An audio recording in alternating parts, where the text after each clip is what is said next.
After AI takeover, he gets an ability to copy the code of any boss monster he defeats in the gold game. So he also starts copying the code of the AI admins, allowing him to take control of the main AI brain, granting him a second chance to rewrite his fate. In year 2035, AI, like cell phones of the past, has completely integrated into everyone's lives. While bringing convenience to people, it has also drastically reduced labor costs. But by 2039, with the birth of the smart brain, production efficiency rose, yet it directly caused masses of humans to lose their jobs. This led to a nationwide movement to resist AI. Everyone announces and shouts in unison to resolutely resist AI and give them back their jobs. But resistance cannot change the tide of technological progress. In the end, countless people have no choice but to risk their lives by joining games developed by Now, designed for elite upper-class entertainment and gambling, just to earn income. They use their lives to amuse those high above, a connection to the successful game named Gold Game. As long as you keep winning in the survival game, you can gain massive wealth and ultimately obtain Now's permissions, achieving class transcendence. Chun Mo, at this moment, is also forced to participate in this game. Only by continuously winning can he hope to find her. With this former co-researcher of Now, Chun Mo looks further at the people around him. One of them says he heard that if you die in this game, you really die, and he wonders if that can be true. Another says it is nonsense, and that of course it is true. He is Wang Kwang,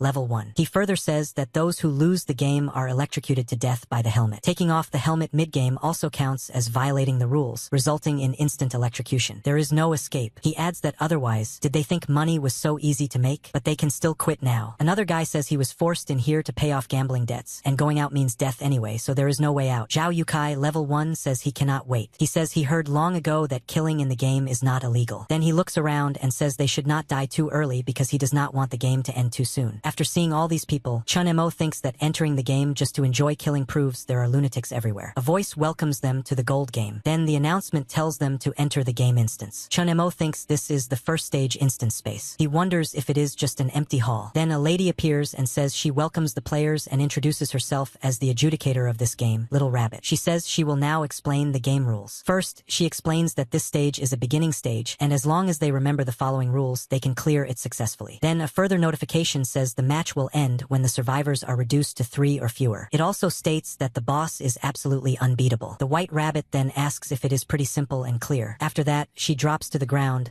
looks at the candidates, and says that is it for the rule explanation. She says she wishes all the players a fun game and hopes she will be lucky enough to see them all later. Then she laughs and leaves the place. One of the candidates asks if that is it and wonders whether anyone understood what she said. Chun Mo thinks that survivors must be 3 or fewer. Does that not mean that out of the 10 people here, 7 must die to pass? He thinks that is impossible. Suddenly, a strange noise starts happening around them as monsters appear. Everybody starts running. Some wonder what is happening. Another shouts at them to run and not just stand there. Many scream for everyone to run fast and not let that thing catch them. As everybody keeps trying to survive, another group curses and asks how they are supposed to clear this thing. Someone else says they cannot dodge it or beat it and asks if they are just waiting to die. Then a guy tells everyone to spread out and not group together. Chun Mo thinks, damn it, what kind of stage is this? Do they really have to let this monster kill 7 people to pass? As everyone keeps running, the monster slithers all around the place, and finally it is right behind Chun Mo. He tries to run and moves out of the way before the snake can strike. Even so, it only buys him a little more time to barely survive. Everyone hides, hoping it will not see them. However, the snake does see them. Then a guy curses and asks what kind of international joke this is. He questions what they mean by absolutely unbeatable and says he is not dying in a place like this. He starts running, but suddenly the snake appears right in front of him. He is completely caught off guard, but he suddenly jumps out of the way again. For now, he has survived. He curses and asks when that beast got in front of him. Then he notices that the beast is still coming toward him. Even as he keeps making 90-degree turns again and again, it continues following him closely. He realizes that at this rate, getting killed is only a matter of time. Then he notices Chun Mo just standing there. In that instant, he decides Chun Mo will die in his place. The guy keeps running as fast as he can, trying to lure the snake toward Chun Mo. But as Chunmu was thinking about his next move, the villain suddenly came up right behind him and grabbed him. Chunmu said, "Who?" However, the opponent, the bully, replied, "Brother, rest in peace," and then threw Chunmu aside, saying, "Don't blame me on the road to the underworld." Chunmu went straight into the mouth of the snake demon as he wondered, "Am I going to die?" And then he began looking back at his past memory. His sister said, "Bro, this is my new dish. Hurry and try it. Tell me if it's good." Then,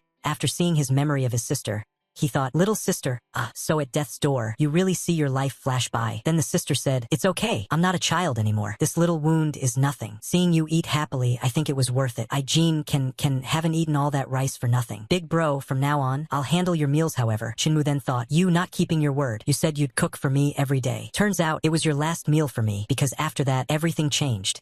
That becomes the last memory of his sister. A dark day arrives. As Chun Mo continues thinking, an unexpected disaster shatters all the good things in his life to pieces. He remembers losing his job as a Z-Now researcher and being burdened with huge debts. He tells his sister not to worry about him, but she scolds him and says he is her brother and asks how she could ever leave him alone. Chun Mo thinks he had expected her to blame him, abandon him, or leave him, but she did not. Instead, she keeps caring for him. She tells him not to worry and says she will find a way to deal with the money. She reminds him she is no longer the child who could only hide behind him for protection. For her sake, he enters this damned game. He remembers her saying maybe she could do something. Since then, she never came back. He swears he must find her. Back in the present, the monster snake swallows him. Even so, he struggles and says he absolutely cannot die here. With all his strength, he tries to force himself out of the snake's mouth. He manages to get out partially, but not completely. Only half of his body comes free before he begins falling. He crashes onto the ground, whatever is left of him hitting hard. He thinks he cannot accept this and feels deeply unwilling to die like this. Then a notification appears, stating that employee number 000006, researcher Chun Mo, has been detected. It announces that the Identity Information Administrator system has been successfully activated. The detected employee number notification is quite an interesting thing. Chun Mo looks at it and thinks he is not dead and wonders where this place is. Then the notification says this system's only bound player is Chun Mo. It announces that administrator permissions are activated. Administrator permission level 1 is code editing, and he is free to edit attribute points for himself only. This surprises Chun Mo. He wonders what this system is supposed to be. As he starts using it, he thinks about an attribute panel like adding points in a game. He feels that if that is the case, then there might be hope to turn defeat into victory. He considers focusing on agility to boost his speed, but quickly rejects the idea. Boosting speed just to keep running will not help. What he needs most right now is strength. Once the attribute edit is successful, another notification appears, stating that player data is missing and asking whether to restore it. A system tip also explains that he may freely edit and allocate his own attributes at any time, and that each level up increases all attributes. After confirming, Chun Mo realizes that with this ability, he can maximize a single attribute at will. Later, as his attributes rise with leveling, he will only grow stronger. In that moment, he decides to forget the game rules. He believes he is the rule now. Suddenly, his strength begins increasing rapidly, and his whole body starts restoring. Flesh and bone regenerate. Power surges through him. The snake is still slithering around the hall. Chun Mo calmly waits for it to attack and then jumps aside at the right moment. Even so, the snake manages to catch him while he is mid-jump and swallows him again. But after a short while, the snake seems to feel something strange inside its head. In the next moment, Chun Mo uses his overwhelming strength to force the snake's jaws open from within. He taunts it, asking if it likes to eat and telling it to come on,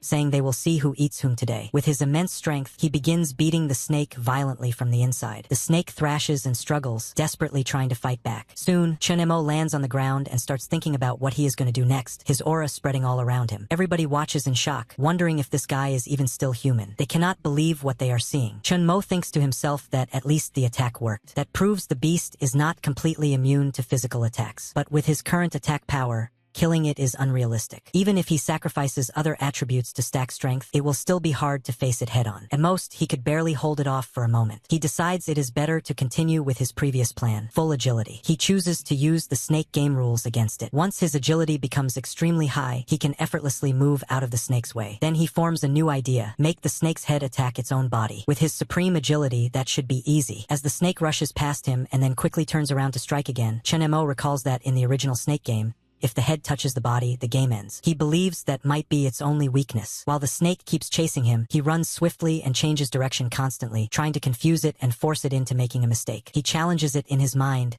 urging it to bite itself. Soon, he positions himself directly in front of the snake's own tail. The snake opens its jaws, trying to devour him. But with his overwhelming agility, Chun Mo instantly dodges out of the way, causing the snake to lunge toward its own body. However, just before anything decisive can happen, the snake suddenly twists and activates some kind of protection mechanism, avoiding fatal self-contact. Chun Mo immediately realizes he was right. That was indeed its weakness. But Z-Now has already patched it. Now the snake has a new protection mechanism. For the moment, Chun Mo retreats and thinks further. With its only weakness fixed, everything is back to square one. But this indirectly confirms something important. The boss truly cannot be defeated. At this point, players will naturally believe the rule that the stage can only be cleared when survivors are reduced to 3 or fewer. They will fall into the trap, and once they start killing each other to meet that condition, they will inevitably descend into endless ruin. This is exactly what the game managers want. But suddenly, Chun Mo gets an idea. He thinks that if he can break the beast's protection mechanism, he should be able to win. Somehow, he has to draw the beast's attention and forcibly make the snake's head touch its own body. Then he notices that guy again. In his mind, he thanks God for sending him manpower. The guy is standing with his two cellists. One of them says the kid is gone, but the boss tells them to watch both sides carefully. Then he says they should just stay there. The rule says if only 3 people are left, they pass, so there is no need to go looking for trouble. Another underling praises him, saying the boss is wise. He adds that the kid seems to have some skill and might even manage to kill the boss monster. If he does even better, they can just win lying down without doing anything. At that moment, Chun-Mo steps out and asks if they really think he is not there. Seeing him, the boss is shocked. Chun-Mo grabs him instantly and warns him not to move. He says if his hand slips,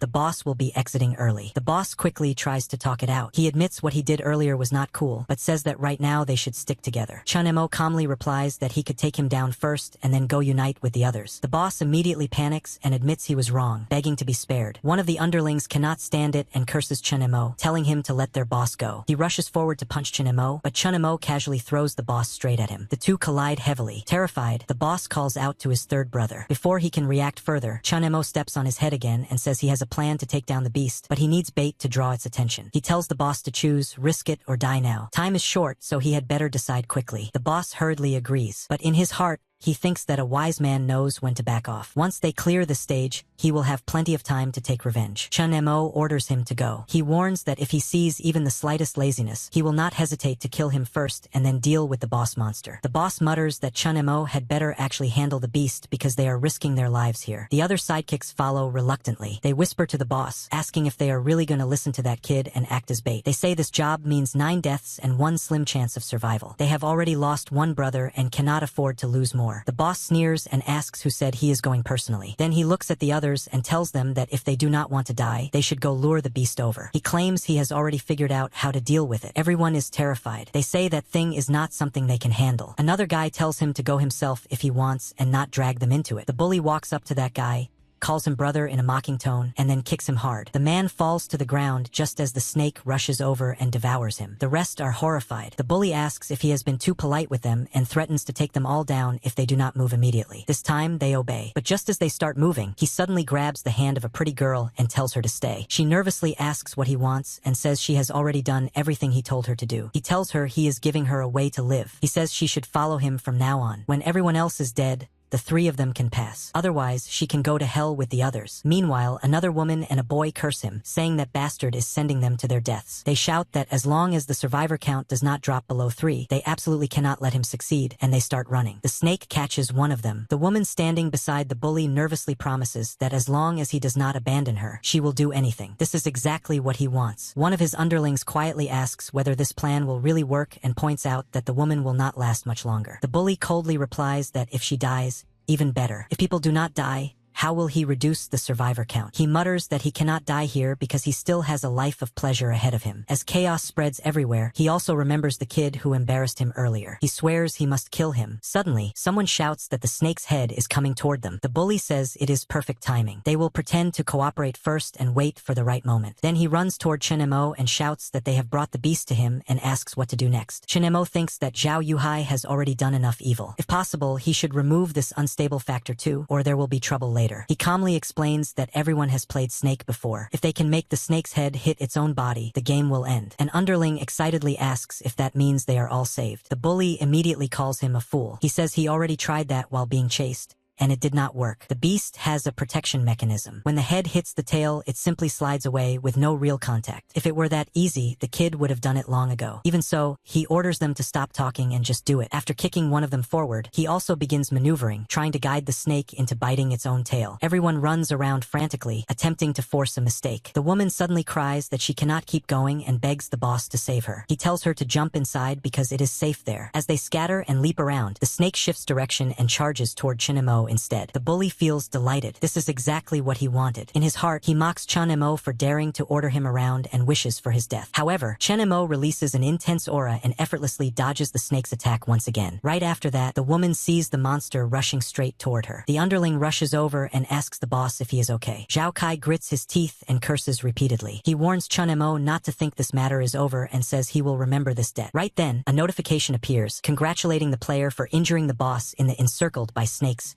dungeon. It announces that a hidden achievement, Snake Hunter, has been unlocked. The player's level increases to level 3, and he gains 6 free distribution points. Hearing this, Chun-Mo frowns. He thinks that the last attack should have killed the snake. How could it only be injured? He wonders if that beast is still alive. At that moment, Happy Rabbit appears and congratulates everyone for successfully clearing the dungeon. She announces that all surviving players will receive corresponding experience and monetary rewards. Additionally, each survivor will receive 3 freely distributable attribute points. The underling suddenly notices that Zhao Kai's severed hand has completely regenerated. Shocked, he points it out. The woman beside them is overjoyed. She celebrates leveling up and says that now they are no longer completely powerless. Zhao Kai quickly checks his attribute panel. The underling excitedly says this is the attribute panel and that it can be summoned at will. He wonders how to allocate the extra 3 points. Zhao Kai laughs and says heaven truly has not abandoned him. He realizes that leveling up also resets negative status effects back to their initial state. Then Happy Rabbit announces that, by majority rule, the players will decide whether to activate the hidden mission. However, if the number of survivors drops to 3 or fewer, the hidden mission will be forcibly activated. She then looks directly at Chun-Mo and gives a special reminder. She says that once the hidden mission is activated, it cannot be cancelled. If it is cleared, all survivors will randomly awaken a skill and receive generous and unique rewards. She emphasizes that if they miss this chance, there will not be another. A 1-minute countdown begins, and she asks them to decide. As Zhao Kai listens, he begins thinking about skills. He recalls hearing that players with skills are on a completely different level compared to those without. Then he notices that the current survivor count is 4, which does not meet the condition for forcibly activating the hidden mission. He suddenly realizes something and wonders if the so-called hidden mission is just another trap, just like the earlier rule about reducing survivors. Chun-Mo thinks to himself that there must be a reason the game is going to such lengths to create trap rules and lure players into the hidden mission, unless the system's true goal is to push players toward death. Once players die in the game, the helmet's powerful current kills them in reality. No one actually cares about the players' lives. They lure them into high death rate dungeons just to generate traffic. That must be their real aim. So he concludes that the safest choice is simple. Whatever the higher-ups want them to do, they must refuse. He clearly states that he does not agree to activate the hidden mission. The woman also says she does not want to stay in this man-eating place for even another second and refuses as well. The underling tells Zhao Kai that the money they have already earned is enough to live on for a while. He says this place is too dangerous and they should leave quickly. Happy Rabbit tilts her head and says what a pity. She advises them to think carefully, reminding them that the rewards for clearing the hidden dungeon are extremely generous. Not only can they easily obtain in-game experience, items, and skills, but they can also gain a great deal of money and fame in real life. Chun-Mo cuts her off and firmly says they refuse to activate the hidden mission. Happy Rabbit sighs and says that in that case, among the 4 survivors, 3 have refused. She begins to declare the result, but Zhao Kai cannot accept it. In his heart, he rages. He thinks it cannot end like this. If he had a skill, Chun-Mo would not dare act so arrogantly. If he had a skill, everything would be different. Suddenly, he stops his underling. The underling looks confused. Zhao Kai calmly tells him not to worry about his family, and says he will take care of them. Before anyone can react, he strikes and kills him on the spot. The woman screams in terror, unable to believe what she just witnessed. At that exact moment, a notification sounds. Survivor count detected. 3 players. Hidden mission Den of 10,000 snakes activated. Chun-Mo curses inwardly. He did not expect that bastard would kill his own brother just to forcibly trigger the hidden mission. The atmosphere instantly changes. The air grows heavy and suffocating. This time, countless snakes begin appearing all around them. Large ones, small ones, slithering in every direction. Even tiny snakes swarm across the floor. An announcement rings out. Survivor count detected. 3 players. Condition for hidden mission Den of 10,000 snakes met. Survive for 10 minutes. Survivors at the end will receive extra rewards. Countdown starts now. As the countdown begins, the remaining players grow tense. Happy Rabbit smiles and says she thought they were united. She remarks that she assumed the hidden dungeon would not open this time. She finds it interesting how humans always let greed drive them to ruin, compressing their survival space until they destroy themselves completely. Zhao Kai focuses only on the timer. He tells himself that if he can survive 10 minutes, he will never have to fear anyone again. Chun-Mo, however, thinks he cannot stall any longer. With 2 giant snakes on the field, once they are surrounded, even 100 lives would not be enough. Then something strange happens. The smaller snakes begin devouring each other. Chun-Mo notices immediately. He realizes the snakes did not split apart after colliding. He starts analyzing the situation. Maybe the protection mechanism only applies to each individual snake's own body. If 2 separate snakes collide, the devour rule takes priority. If that is true, then this hidden mission is simply an extension of the original snake game. The rules should remain the same. Kill both snakes to clear it. That means he must find a way to make the 2 bosses devour each other. This is his last chance. Meanwhile, Zhao Kai is still obsessed with surviving 10 minutes. He tells himself that no matter what,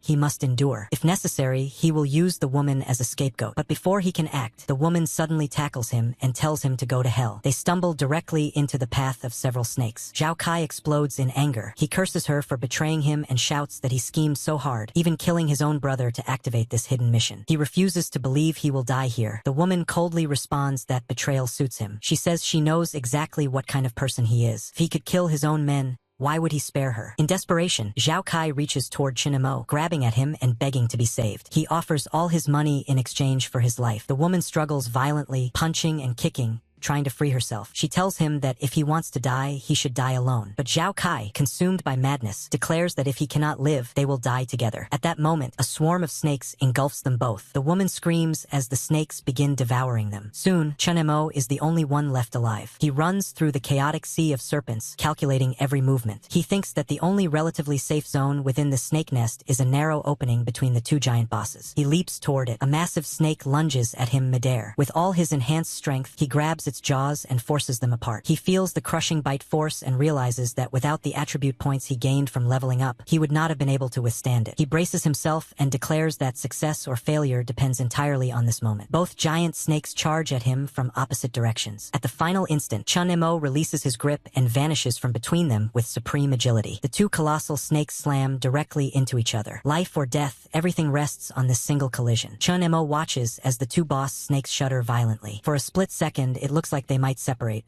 but instead, they turn on each other. Their massive bodies coil, collide, and begin devouring one another. In a frenzy of destruction, they completely annihilate themselves. A notification immediately pops up. Detection complete. Host has cleared the game. Swarm of serpents. Hidden mission completed. Myriad Serpent Cave. MVP status achieved for this round. Congratulations, host. You have reached level 8. You currently possess 10 free attribute points and 1 skill draw attempt. Administrator privileges upgraded. New privilege unlocked. Code copy. A system note explains that code copy allows replication of the game code of any entity that has died within the past 30 minutes, granting it for personal use. However, the summon code's level will match the host's current level. After reading all of this, Chun Emo is stunned. He thinks that he did not expect the system privileges to evolve along with his level. He realizes this means he can copy the code of any dead NPC now. The system then asks whether he wants to replicate the gluttonous serpent. He agrees without hesitation. Another notification appears, congratulating him on successfully obtaining ownership of the gluttonous serpent code. It has been added to his inventory and can be summoned at any time. Chun Emo feels satisfied. With this ability, he now holds a massive advantage. Soon, Happy Rabbit appears again. She congratulates him repeatedly for being the sole player to clear the game. On behalf of the Supreme God, she says she will now record his data and upload it to the database. From now on, any further outstanding achievements will earn him significant additional rewards. She asks whether he is willing to accept this reward. Chun Emo immediately grows cautious. He realizes that uploading to the database must be how they identify players with potential to obtain the AI brain. Once identified, those players would likely be placed under surveillance. If the higher-ups decide someone poses a threat, they could erase them at any time. Then a new thought strikes him. He nearly forgot that these system maidens are manifestations of the AI brain within the game. Each one carries a fragment of its authority. If he collects enough of them over time, then by hunting down these system maidens, he might be able to seize the AI brain's authority from inside the game itself. Happy Rabbit waves a hand in front of him and asks if he is still there. She wonders whether he has logged off. Chun Emo does not hesitate. He orders the gluttonous serpent to devour her. The massive snake materializes instantly. Happy Rabbit is stunned. She protests that this is cheating, but before she can finish speaking, the serpent lunges forward and swallows her whole. A new system message appears. Authority of the One God AI brain acquired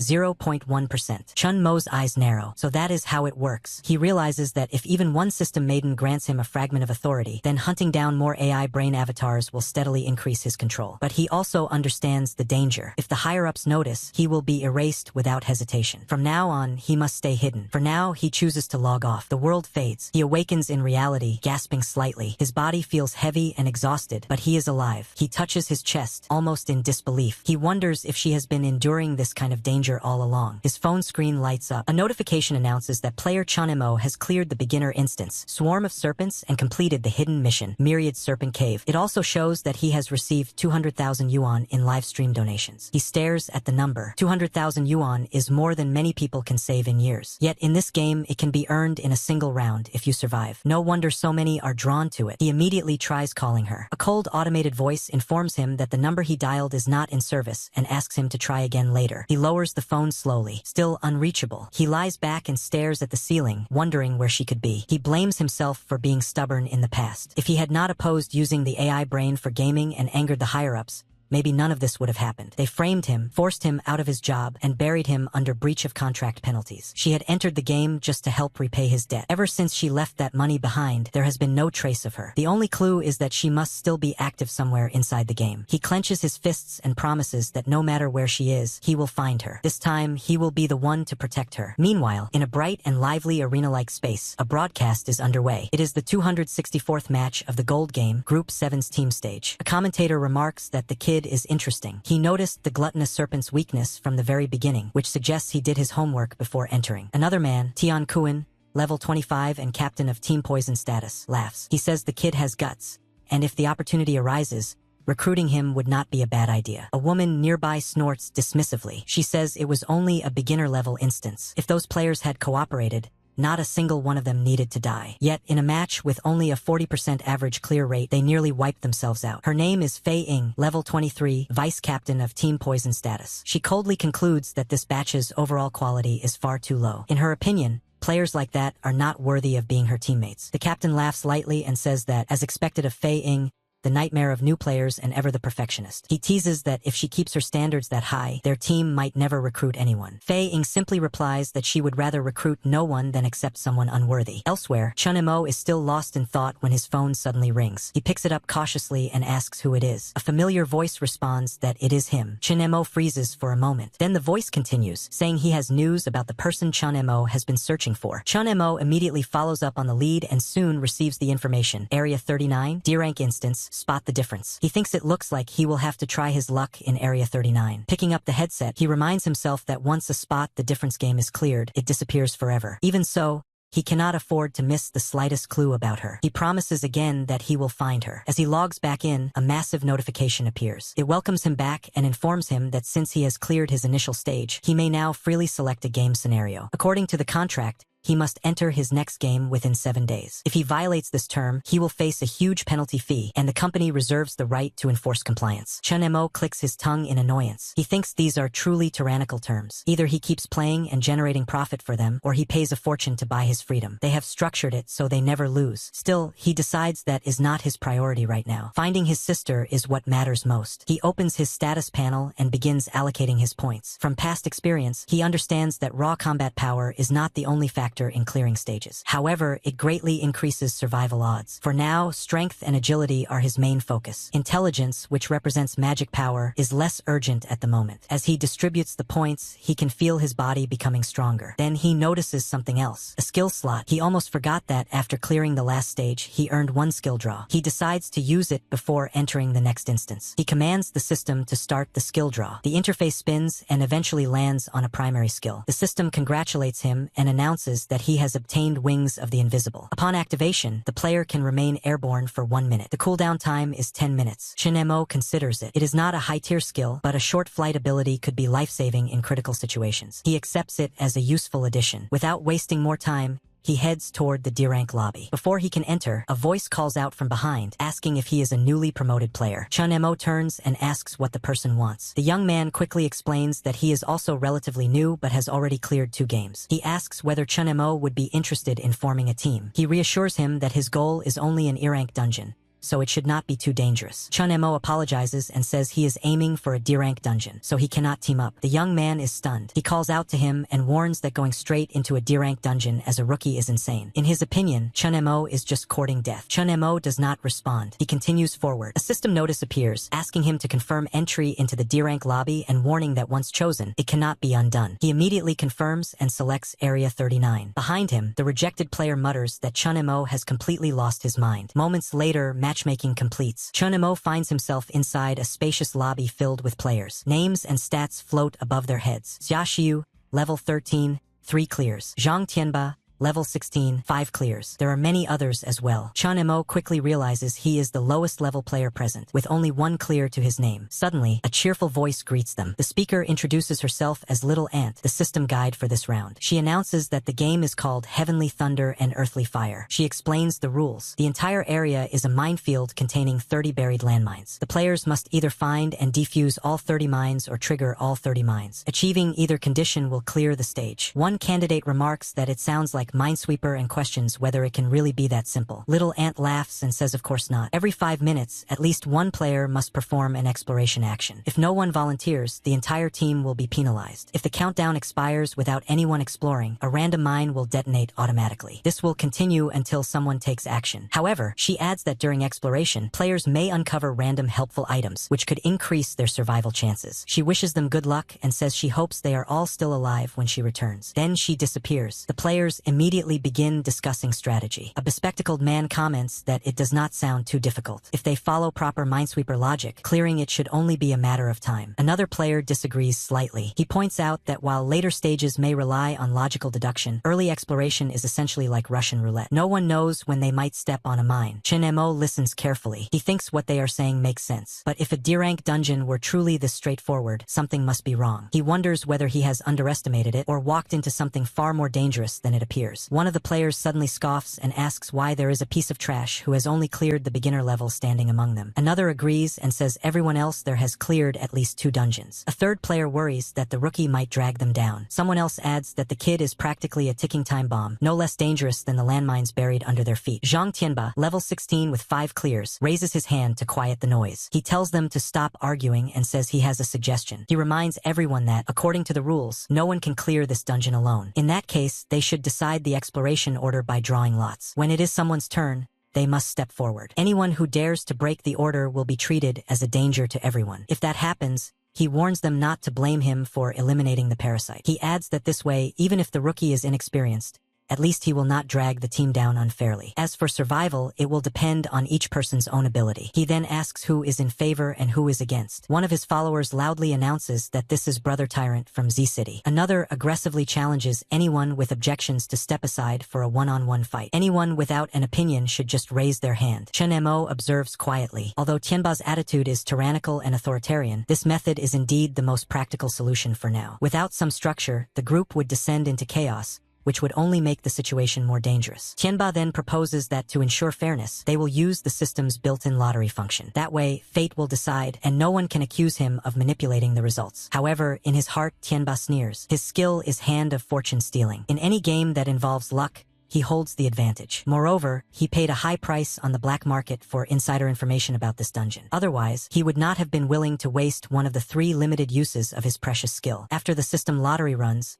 the result appears. Tianba himself draws the first exploration turn. One suspicious player clicks his tongue and says he does not believe it is such a coincidence. Tianba drew the first slot. Does that mean he is absolutely certain the first move is safe? A woman nearby urges everyone to stop stirring trouble. The less conflict, the better. They cannot afford to provoke someone like Tianba. Besides, she argues it is a system lottery. How could it possibly be manipulated? Tianba steps forward confidently and announces that he will begin from this tile. A woman panics as she looks at the unopened grid. She thinks there are still too many unknown safe zones. Randomly stepping forward now is far too risky. Nervously, she asks if anyone is willing to switch places with her. Another woman immediately refuses, pointing out that her position is pure gambling. With a bit of bad luck, she would die instantly. No one would be foolish enough to trade. Someone else impatiently tells her to hurry up and stop wasting everyone's time. She snaps back that she understands and tells them to stop pressuring her. At that moment, Chun Mo receives a system notification. System authority, 0.1%. Current anomaly detected, 2,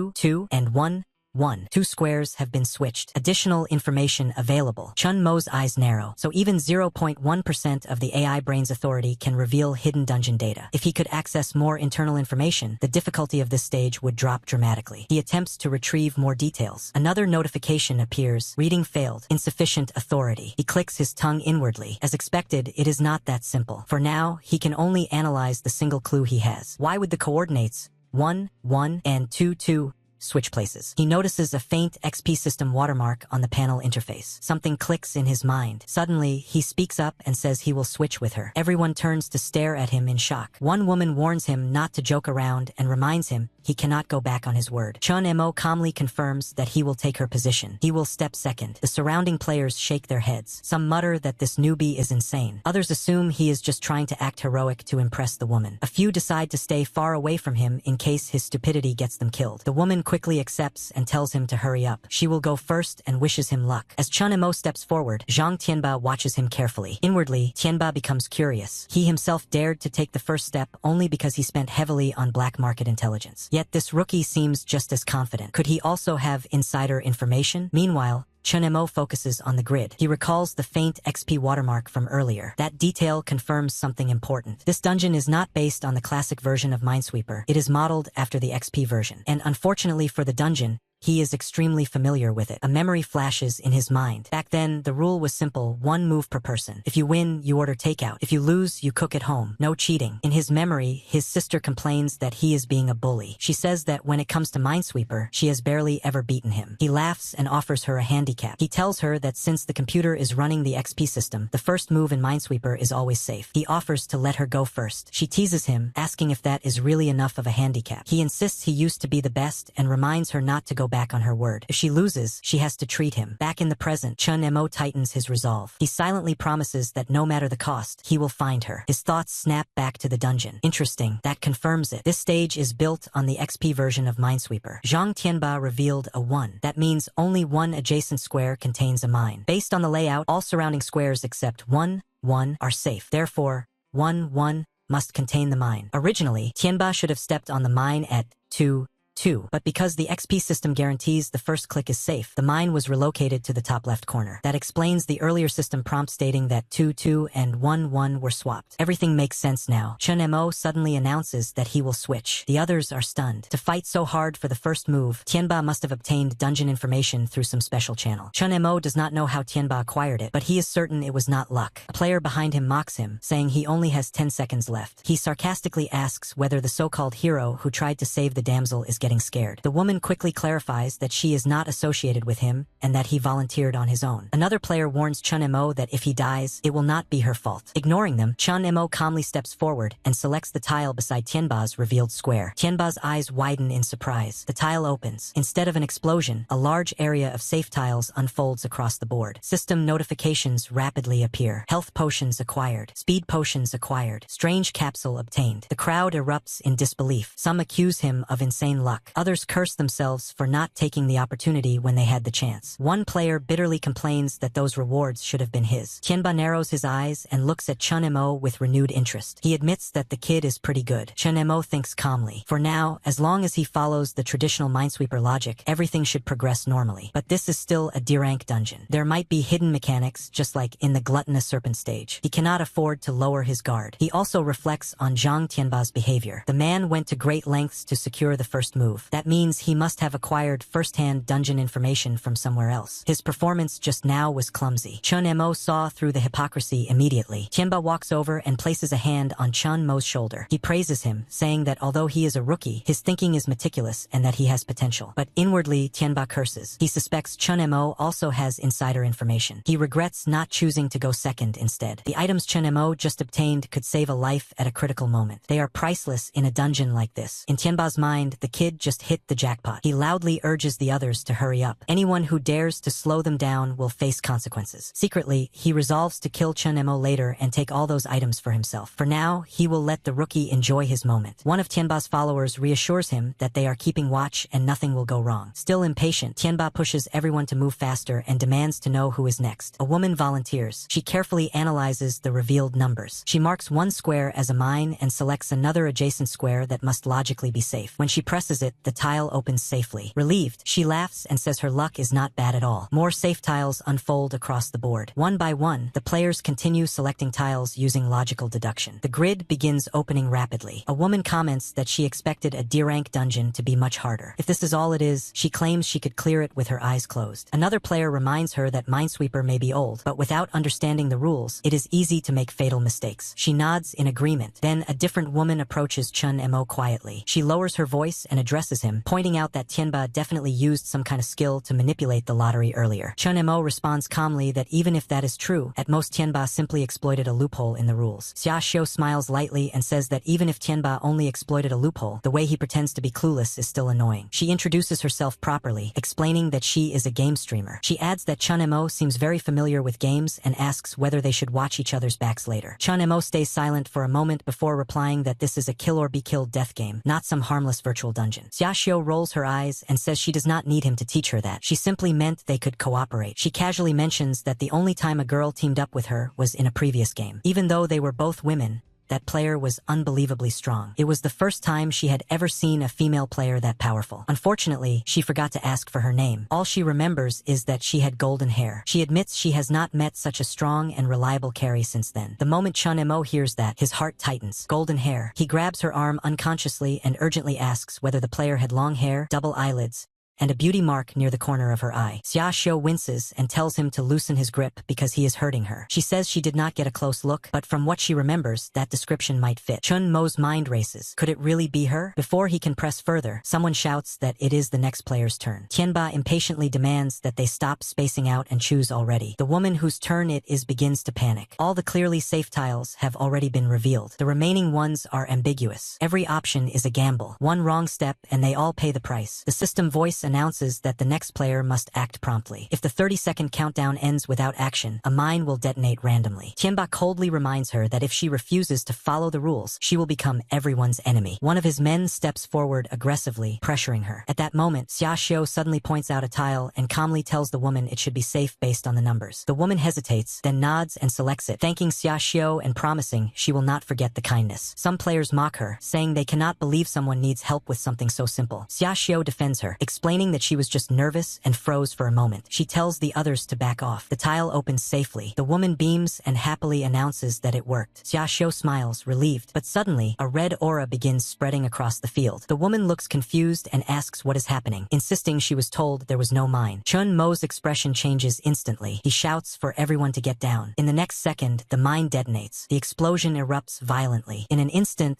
abilities flash across the battlefield. Su Chan activates invisible beings and vanishes from sight. Xia Xiu triggers control gravity, lightening her body and lifting herself off the ground. Another player throws up a defensive shield. Others scramble to react. Those who fail to activate a skill in time are swallowed by the blast. When the smoke clears, several players are gone. Chun Mo's expression darkens. That tile should not have contained a mine. He replays the logic in his head. The numbers were correct. The deductions were sound. Something else caused that detonation. Someone angrily points at Xia Xiu and accuses her of directing the woman to that spot. He sneers that he did not expect someone who looks so harmless to be so vicious. Another player joins in, shouting that 3 people just died because of her and calling her a murderer. The crowd begins to turn hostile. Chun Mo notices the survivor count dropping. It will soon be his turn. The pressure in the air thickens. Some players shout that Xia Xiu should take responsibility, but Xia Xiu snaps back sharply. She points out that when the woman was asking for help earlier, none of them stepped forward. Now that people are dead, they suddenly want a scapegoat. She says they are only looking for a righteous excuse to shift blame. Chun Mo silently analyzes the board again. Xia Xiu did not miscalculate. The 3 mines around that number were already marked. Logically, that tile should have been safe, unless he looks more closely at the grid. A moment ago, one of the adjacent numbers flickered. 0. That should not be possible. Tianba curses and demands to know how a murderer can still speak so arrogantly. He suggests they eliminate Xia Xiu before she causes more harm. Some players begin drawing weapons. The atmosphere turns dangerous.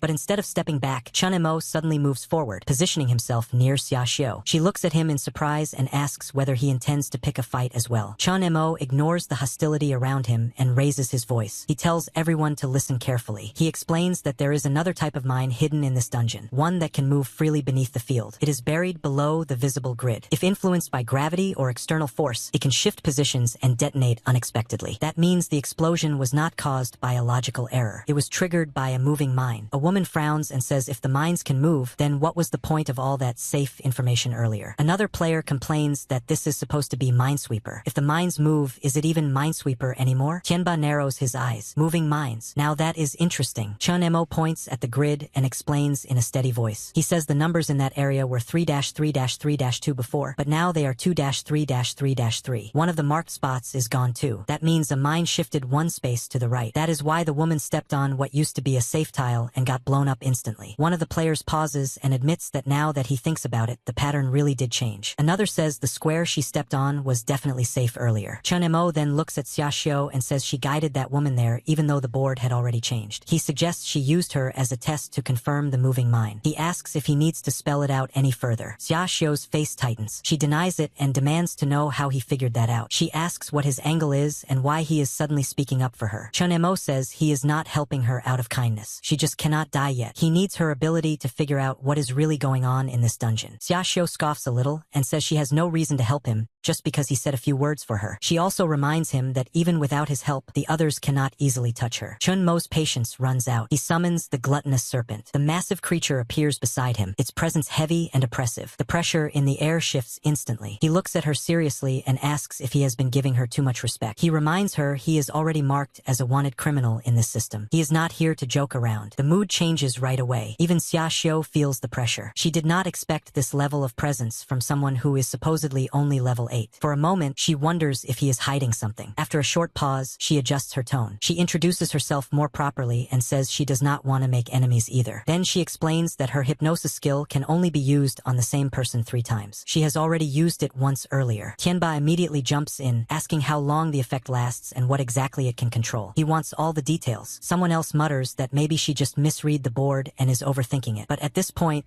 everyone knows one thing. This is not just simple Minesweeper anymore. Something under that field is moving, and it is playing with them. Chun Mo shrugs and says he is a programmer. Numbers are his thing. There is no way he misread that board. But arguing about it right now is pointless anyway. Tianba waves a hand and says Chun Mo's theory sounds interesting, but they still have a game to clear. He asks who has time to prove something that might not even exist. Another player complains that the timer is still running and tells Chun Mo not to slow everyone down. Chun Mo stays quiet for a moment, then speaks again. He says if they want to test whether the ground really moves, it is actually simple. He points at a tile and says they can all see it looks completely safe. Then he casually adds that he obtained a detection type skill earlier. It allows him to sense hidden mines nearby, but he can only use it a limited number of times. From what he can tell, there is definitely a mine close to that area. He says the way to test it is simple. Someone just has to step on it. Before anyone can react, he starts walking forward. Xiaoxiu stares at him and asks if he is actually serious. Chun Mo does not answer. In his head, he is already calculating. The last explosion took about half a second from trigger to full detonation. That means his escape window has to be under 0.2 seconds or he is done. He quickly checks his stats. With all his free points dumped into agility, he is already close to level 20 speed. If he stacks a speed potion on top of that and keeps a health potion ready,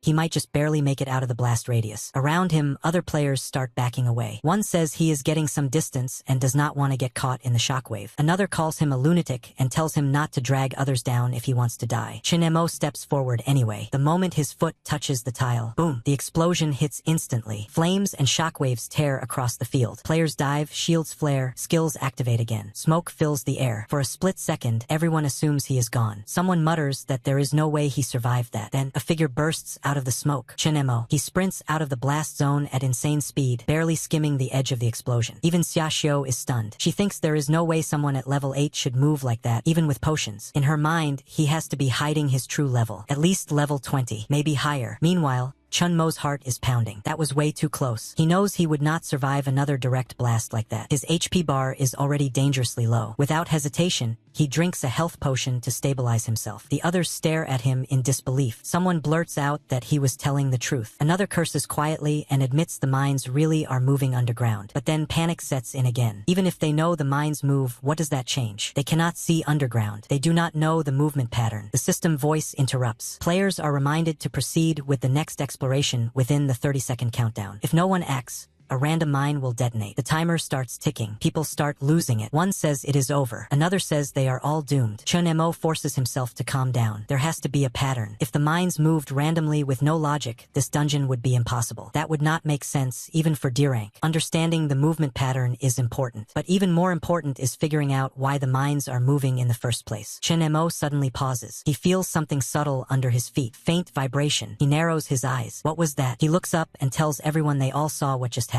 If they want to clear this dungeon, they need to solve the moving mine problem first. One guy immediately complains that it is easy for him to say. The system timer is still running. How can they focus on anything else? Chun Mo nods and says that is exactly his point. They split up. One group continues handling the system's exploration mission to keep the countdown under control. The other group investigates the moving mines and figures out their pattern. Someone quickly volunteers to stick with the system mission. Another flat out refuses to deal with invisible underground bombs and says he will also stay with the main mission. In seconds, almost everyone chooses the safer option. Chun Mo is not surprised. He turns to Xia Xiu and suggests that the others continue clearing tiles while she comes with him to investigate below. She agrees without hesitation and says she will cooperate. Tianba suddenly steps in and says it is too dangerous for just the two of them. He suggests bringing more people along. Safety in numbers. Chun Mo calmly replies that they do not even know what is happening underground. Too many people might just create chaos. He adds that if they discover any extra rewards, they will share. Tianba smiles, but inside he is already suspicious. That kid definitely sensed something. Share the rewards? Yeah, right. After a brief pause, Tianba nods and says he will stay above and lead the others to continue the mission. Then he pulls out a communication device and hands it to Chun Mo. He says that if they run into trouble below, they should contact him. He will provide support from above. Chun Mo is slightly surprised. A walkie-talkie type item inside a dungeon is not common. Tianba clearly came prepared. He accepts it. As Chun Mo and Xia Xiu move away, Tianba's expression changes. In his mind, he scoffs, trying to outplay him, still too inexperienced. If they find something valuable down there, he will just trigger multiple mines from above and force clear the instance. The stage will end, rewards will be distributed, and they can be buried underground for all he cares. Up top, he keeps smiling, but his eyes are already calculating. As they are leaving, Xia Xiu says she is telling him honestly. Does he really expect Tianba to help them? Even she can tell that guy is bad news. They would be lucky if he does not try to backstab them. Chun Mo says it does not matter. He never expected Tianba to keep his promise anyway. Xia Xiu says she does not get what he is thinking and tells him to get a little closer because her skill has a limited range. As he steps closer, she immediately grabs him and tells him not to get the wrong idea. It is not like she has a choice. Her skill is single target, and if she does not hold on to him, he can just wait to fall to his death. Chun Mo says it is fine and tells her to move. Then they both jump. As they fall, they look around carefully. The space beneath them is dark and hollow. Xia Xiu says the place is completely bare and wonders if they can really find any clues down there. Suddenly, Chun Mo notices something unusual. He tells her to get closer. When they move in, they see what looks like a den carved into the dirt. Chun Mo says this should be a passageway. The moving mines are probably inside. Only by going in will they be able to figure out the mine's movement pattern. Then they carefully move through the passageway, heading deeper inside. As they move through the passageway,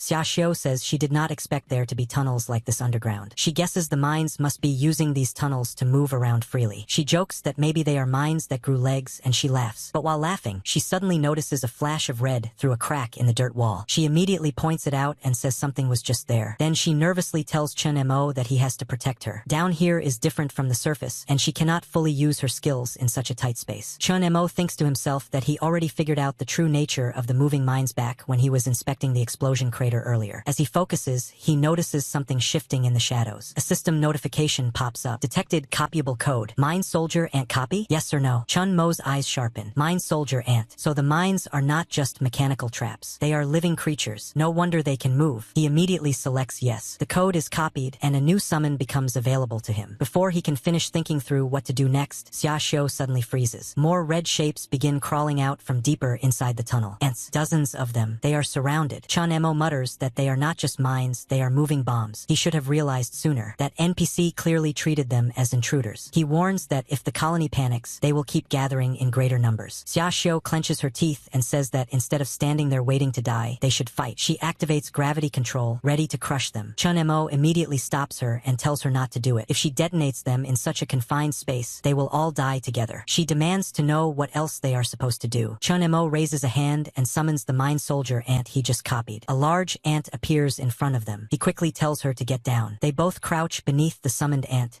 using it as cover. Xia Xiu is stunned. She thinks about the giant serpent from earlier and now this ant. She starts wondering what kind of ability he has. It almost feels like he can copy whatever he sees, which would be absurdly overpowered. Meanwhile, the surrounding ants swarm closer. But instead of attacking, they circle around the summoned ant, reacting to it as if it belongs to their colony. Chun Mo quickly scrapes some of the summoned ant's pheromone residue and tells Xia Xiu to smear it on herself. If she does, the other ants should not treat her as an enemy. She hesitates, clearly disgusted, and says she does not like the idea at all. Xiaoxiu makes a face and says she really does not want to smear that stuff on herself. Chun Mo tells her calmly that if she wants to die, she does not have to. Xiaoxiu thinks about it and realizes that applying it basically lets them disguise themselves as ants. She has no choice, so she forces herself to tolerate the disgust. As Chun Mo moves ahead, she quickly tells him to wait for her. Soon, they see even more ants crawling in front of them. She whispers that there are way too many ahead. She starts wondering what they are supposed to do with this many ants and whether Chun Mo has another trick up his sleeve. Then she says something feels wrong. Yes, it is their nest, so it is normal to see ants, but this number is excessive. Chun Mo reminds her to think back to the system rules. The dungeon said there were 30 mines. He gestures at the swarm. Looking at this, there are clearly more than 30. Forget 30, there are probably over 50 already. Xiaoxiu pauses and admits that now that he mentions it, that is true. She wonders if the game rules were fake from the start. Chun Mo thinks the rules cannot be fake. More likely, when the game began,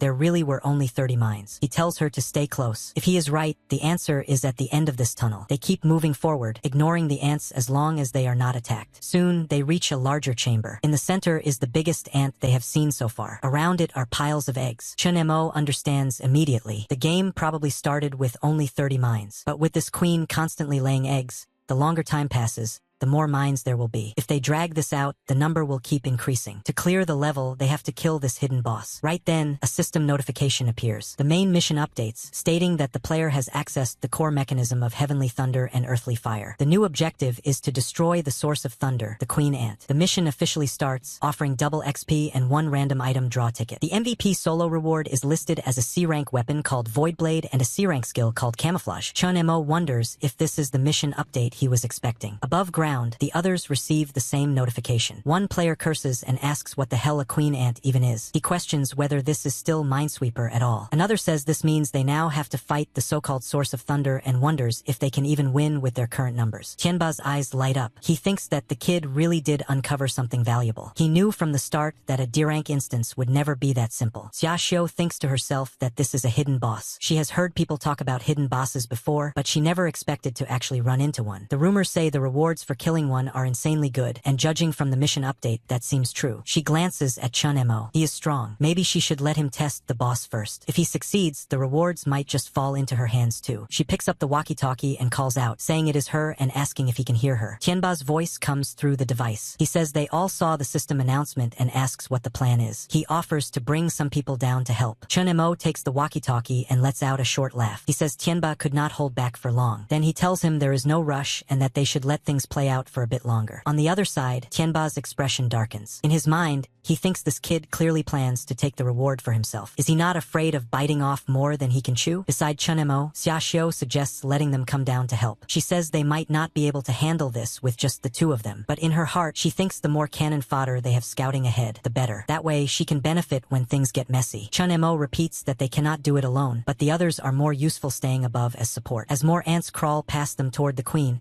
he says they should move as well. They will not be in danger until the scent on them fully fades. Above ground, Tianba keeps trying to reach them through the walkie-talkie. He calls out and proposes teaming up. He even offers a 70-30 split, with Chun Mo taking 70%. There is no reply. One of Tianba's men mutters that if the kid will not even agree to 70-30, then there must be something really valuable down there. Another agrees, saying fortune favors the bold. Otherwise, why would he risk going solo? Tianba scoffs and says even if the kid earns something, he still has to survive to enjoy it. He reminds himself that the walkie-talkie has a tracking function. That kid chose the hard way. Underground, the ants continue moving around them. Xiaoxiu whispers and asks what they are supposed to do. Are they just going to keep hiding? The two of them cannot kill this many ants directly. Chun Mo simply tells her to be quiet. Above ground, Tianba grows impatient. He orders two players to open a specific area of the board. One of them asks why they cannot just continue nearby. Another questions why he is making them go so far. Tianba suddenly pulls out a gun and fires a warning shot. He tells them to stop talking and do as he says,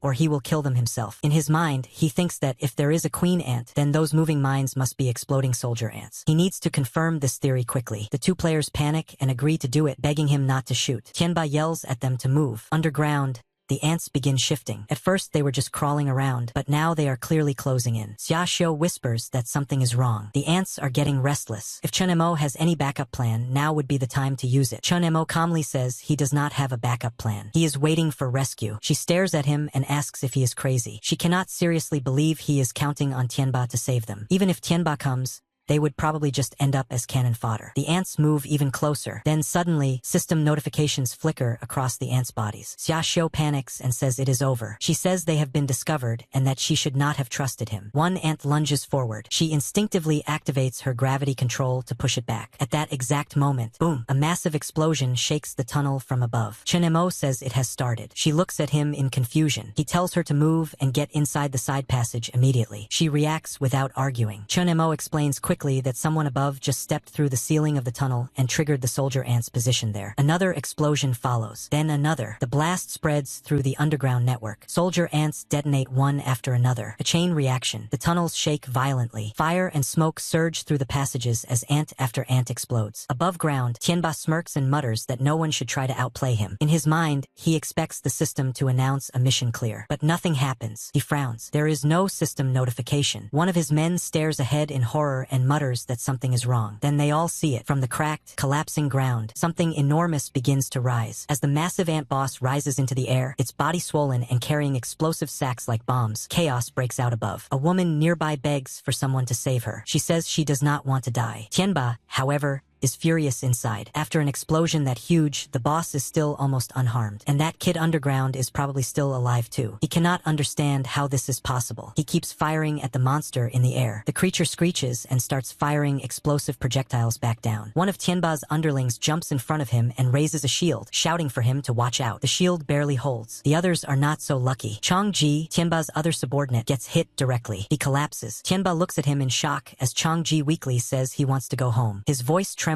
before he goes still. The other underling cries out his name. Tianba clenches his fists and calls him brother. For a moment, he is genuinely shaken. The remaining underling tells him to get up because it is too dangerous to stay frozen like that. Tianba grits his teeth. He mutters that he has hunted geese all his life, only to be pecked in the eye by one today. It was supposed to be just a D-rank dungeon, yet it already cost him his men. The underling urgently warns him to calm down and not use that skill. But Tianba is beyond reasoning. He roars that he will avenge Changji. His body begins to change. Muscles expand, bones crack, and fur bursts from his skin. He transforms into a massive tiger-like beast. Electric energy crackles around him as he activates his limit break ability, Beast King Possession. He turns to the underling and tells him this fight is not something he can interfere with. He should find somewhere safe and hide. The underling tells him not to die to this monster. Tianba leaps into the air with a roar. He lands on the flying ant boss and starts tearing into it with claws and fangs, ripping at the explosive sacks. Below ground, Xiaoxiu hears the deafening noise from above. She asks if they are really just going to sit and watch, waiting for Tianba to get half killed so they can go up and collect the rewards. Chen Mo shakes his head. If they do that, they will not be any better than him. And this boss is not that easy to kill. As for when to act, he says they should wait a little longer. For now, they watch through cracks in the tunnel as the tiger form Tianba fights desperately, landing heavy blows again and again. But after a while, the tiger's movements start slowing. The ant boss suddenly rises again, barely restrained. It slams into Tianba midair and sends him crashing hard back to the ground. Then the monster spreads its wings wide and starts launching bombs non-stop. Explosive sacks rain down from the air. In seconds, the whole arena is covered in ticking bombs. Tianba, still in his tiger form, dashes across the battlefield, barely dodging one blast after another. Explosions keep erupting behind him, shaking the ground. Through the smoke and chaos, he suddenly spots his last remaining underling running desperately. The guy is screaming for help. One of the bombs is dropping straight toward him. As the underling looks back in horror, Tianba shouts at Tianji to open the shield. But Tianji is too terrified to react in time, so Tianba moves first. He lunges forward and throws up a shield himself, covering both of them just as the bomb detonates. The explosion is massive. The shield forms around them, but the impact is too strong. Cracks spread across it, and within seconds it shatters. Tianba takes most of the blast head-on. He is blown back and forced out of his tiger form, reverting to his normal body. Tianji kneels beside him, panicking and calling him boss, telling him to hang on. Tianba coughs and weakly says that usually Tianji is the one shielding him. This time it was his turn. Tianji starts crying. Above them, the monster is still circling, waiting for another opening. It sees one. The creature dives toward them again. Tianba stares up at it and mutters that maybe this is how it ends. Just as the monster is about to strike, something slams into it from the side. The impact knocks it off course. It is Chen Mo. He bursts out from below and intercepts the attack at the last second. Right behind him, Xiaoxiu activates her gravity control, forcing the monster down toward the ground and pinning it for a brief moment. Someone shouts to attack now. Chen Mo does not hesitate. He starts sprinting forward and, mid-run, commands the system to reset his attribute points. In his mind, he decides to go all in. He reallocates everything into strength. His strength value jumps to 35. He leaps and delivers a full power strike straight into the monster. For a split second, the creature does not move. Then it trembles and rises again. The damage barely slowed it down. With a violent flap of its wings, it blasts Chun-Mo backward, sending him rolling across the ground. The monster takes to the air once more. Chun-Mo feels exhaustion creeping in. That hit cost him everything, and it barely scratched the boss. He realizes its defense is insanely high. Tianba, still on the ground, looks over and calls out, thanking him. Chun-Mo just smirks faintly and tosses something toward him. It is a potion. He says he did not expect Tianba to be that loyal and asks him straight up if he wants to team up. Tianba takes the potion and asks Chun-Mo to speak clearly about how they are supposed to team up. Chun-Mo says they all saw the boss already. It has a massive health pool, and since it can fly, it completely controls the air. If they want any chance of beating it, they first have to bring it down to the ground. Tianba says that is easier said than done because the thing is not easy to handle. He asks what the actual plan is. Nearby, Xiaoxiu is getting more and more anxious while trying to keep the monster restrained. She shouts that they should stop stalling because the boss is about to use its ultimate technique. Right then,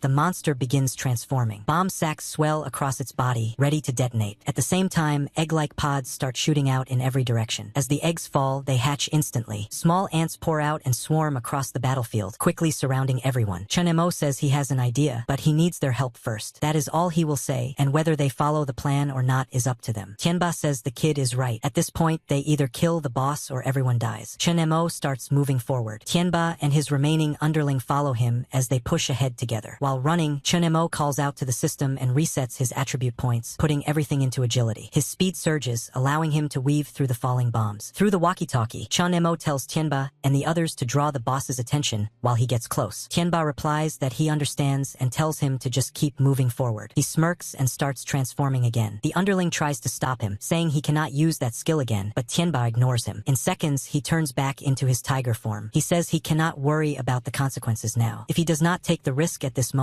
there will never be another chance. The monster responds by firing laser-like beams from its wings, causing massive explosions everywhere. While charging forward, Tianba thinks that Chun-Mo had better hurry. In this transformed state, his strength and agility increase dramatically, but the price is brutal. His maximum HP is constantly burning away, and eventually it will drop to 1, meaning a single hit could kill him. Meanwhile, Chun-Mo focuses on the boss. His biggest advantage is those wings, but at the same time, they are also the most vulnerable part. If that is the case, then he will use that against it. As he rushes closer, a system notification suddenly appears in front of him. It says that copyable code has been detected. Mine Soldier Ant Copy. Chun-Mo immediately tries to copy the code. While sprinting through the explosions, he keeps telling the system to copy it. The system keeps responding with the same message, insufficient storage space. Chun-Mo realizes the storage is not unlimited after all, but the few he already copied should still be enough to give the boss some trouble. He then looks at Xiaoxiu and asks if she can launch him up there. She says it is too far, but she will try her best. While struggling to hold her gravity field steady under the constant explosions, she gathers her strength and uses her gravity control to sling Chun-Mo upward toward the giant queen ant. As Chun-Mo rises through the air, he activates his wings of the invisible. Right above the queen, he releases the mine soldier ants he copied. The small ants rush forward and start chewing through the queen's wings. The queen immediately senses something is wrong, but the ants keep tearing at the wings. Chun-Mo shouts for everyone to get ready to dodge because he is about to detonate them. A moment later, a massive explosion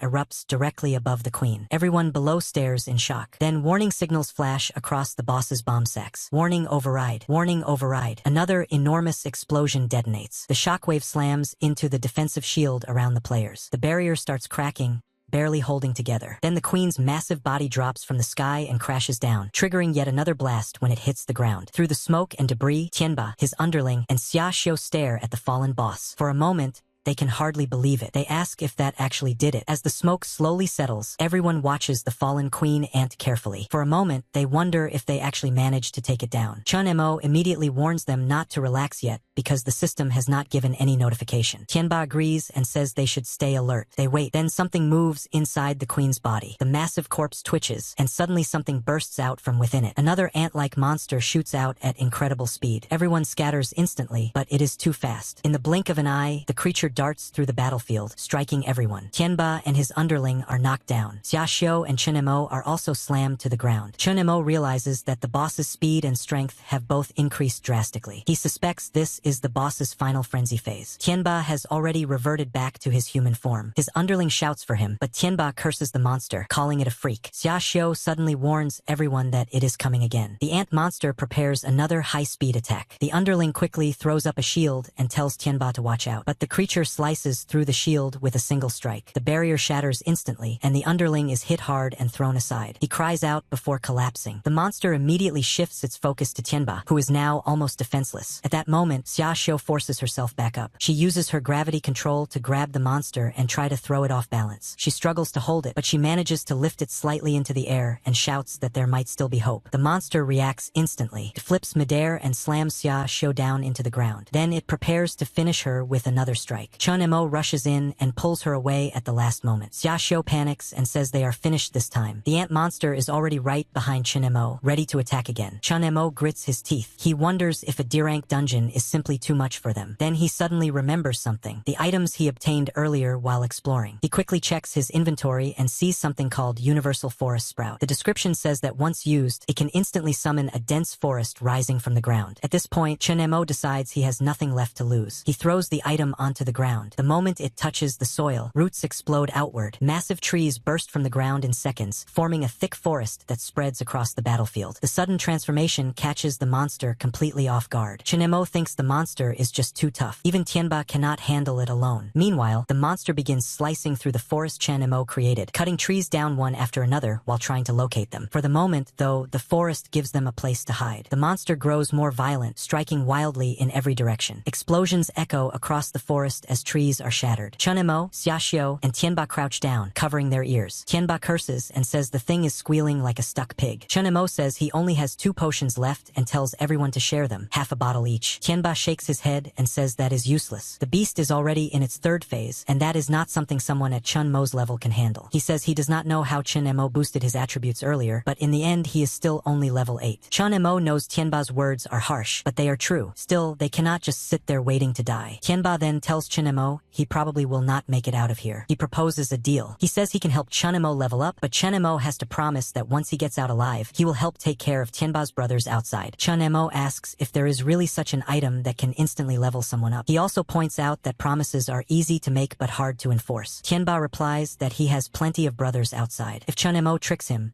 those people will hunt him down and chop him to pieces. Then he explains his plan. Chun Mo just needs to take him down. Killing him will give Chun Mo at least 3 to 5 levels. Right then, a system notification suddenly appears. It displays a wanted notice. Name Zhang Tianba. Level 16. Clears 5. Bounty 200,000. The notice says that eliminating the target grants a bonus equal to 30% of the target's experience and ownership of all items the target carries. Xiaoxiu stares at the notification in shock. Tianba's underling immediately panics and begs him not to do this. He says there must be another way. Tianba calmly replies that this is the only way. He tells the underling that once he gets out, he should make sure the brothers receive their wages in full. The underling breaks down crying. He says it is his fault because he is too weak and held everyone back. If anyone has to die, it should be him. Tianba cuts him off. He hands his gun to Chun Mo and tells him to stop wasting time. He tells Chun Mo to do it quickly and stop dragging it out. Chun Mo notices something and thinks about Tianba's red name. The system clearly marks him as a wanted target. But before Chun Mo can react, the underling breaks down completely. He cries and begs Chun Mo not to kill his boss. He tells him not to be fooled by the red name because Tianba is not the kind of person the system makes him look like. The underling explains that earlier, when Tianba talked about being tough and fearless, most of it was just boasting. He says they are actually just a group of construction workers. They followed Tianba to the city hoping to find work, but the entire industry suddenly switched to AI robots. Overnight, all of them lost their jobs. With no way to survive, they came to this deadly game hoping to turn their situation around. The underling keeps pleading, saying all the brothers outside are depending on Tianba. Without him, they have nothing. He continues begging Chun Mo not to pull the trigger while sobbing uncontrollably. After hearing everything, Xiaoxiu starts thinking about her own situation. She realizes their story is not that different from hers. The only difference, she thinks, is that she met the wrong people. Back when she was a virtual streamer, she had millions of fans at her peak. Life was going well for her. But when AI rose to dominance, virtual streamers became almost indistinguishable from real people. Those AI streamers could work 24 hours a day without rest. Even when she managed to come up with new ideas, the AI would quickly learn them, imitate them, and surpass them. Eventually, she hit a dead end. She had no money left. She could barely maintain a basic life. When she tried switching to low-barrier manual labor jobs, she discovered those had already been taken over by cheaper AI machines. She remembers how even someone she once trusted betrayed her. That person had told her that she should forgive them because they had to win. After all, that is what the game is about. Take someone else out before they take you out. Xiaoxiu remembers how the person she teamed up with stabbed her in the back. Luckily, she was the one who survived in the end. She always thought this game was full of lunatics. politics. But now she realizes there are still people willing to give their lives for those around them. Even someone as strong as Tianba still holds onto his principles instead of turning into a monster that only knows how to kill. For the first time, she thinks maybe she can try trusting someone again. Just then, the monster shrieks nearby. Everyone realizes they are running out of time. Tianba urgently tells Chen Mo that there is no time left. He says Chen Mo must do it now. Take him out, level up, and get everyone else out alive. Chen Mo promises that he will keep his word. The underling desperately tries to stop it, but Tianba simply thanks Chen Mo. A gunshot echoes. The underling screams for his boss. At that moment, a system notification appears. It announces that Chen Mo has completed the bounty mission and eliminated the target, D-rank player Zhang Tianba. Chen Mo receives 30% of the target's experience points along with all items from his inventory. His level jumps from 8 to 11. The system also grants him 30 distributable attribute points. His stats update as follows. Strength increases from 14 to 20. Agility increases from 10 to 16. Intelligence increases from 8 to 14. Stamina increases from 8 to 14. Then another system notification appears. It announces that Chen Mo has surpassed level 10. The system version begins updating. Another notification appears, says the update is complete. Version 2.0 is now active. The host can now control personal attributes and summon attributes, and can swap attributes between himself and his summons. After seeing the new ability, Chen Mo thinks this is a pleasant surprise. He quickly prepares himself and decides that now it is time for his counterattack. He tells the others it is urgent. He will draw the boss's attention first, and when he gives the signal, they must use their combo skills to restrain it. Xia Xiu immediately questions this. She says the boss is far too strong and her gravity control